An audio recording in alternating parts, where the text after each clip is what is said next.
Chief minister جناب ریونت ریڈی تمام مذاہب کے لیے کام کریں، کیونکہ ان کو اللہ نے ایک موقع دیا، ان کی بڑی جدوجہد اور تکالیف کو ان کو اٹھانا پڑا. ہم بھی ان سے مخالفت کیے تھے، وہ بھی ہم سے مخالفت کیے تھے، مگر آج ان کو اللہ نے ایک موقع دیا ہے عوام کی خدمت کرنے کا کہ تلنگانہ آباد رہے، شاداب رہے. اور جب آپ مدینہ شریف کو روانہ ہوں گے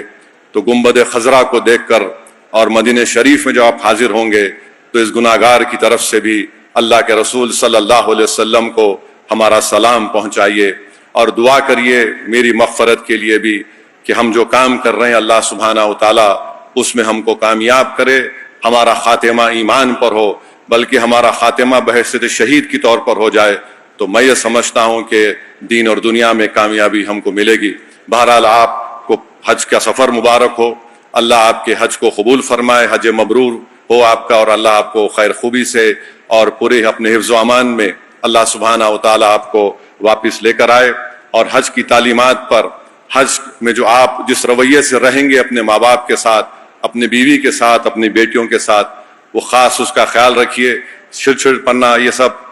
انسان ہے، مگر صبر کرتے رہیے. اور خاص طور سے اگر جو حضرات بیوی کو لے کے جا رہے ہیں، یاد رکھیے ایسا یادگار سفر رہتا ہے کہ اگر حج کے دوران میں اگر آپ اپنی بیوی کو تنگ کریں گے تو واپس آنے کے بعد بیوی آپ کو سکون سے نہیں رہنے دیتی.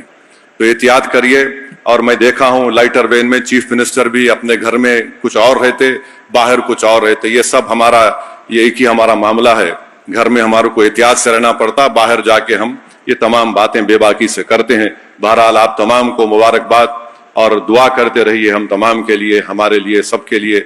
کہ اللہ سبحانہ و تعالی ہم کو ہمارے نیک مقاصد میں کامیاب کرے. آپ کی سیاسی قیادت کو اللہ پورے ملک میں مضبوط کرے. وآخر دعوانا الحمدللہ رب العالمین.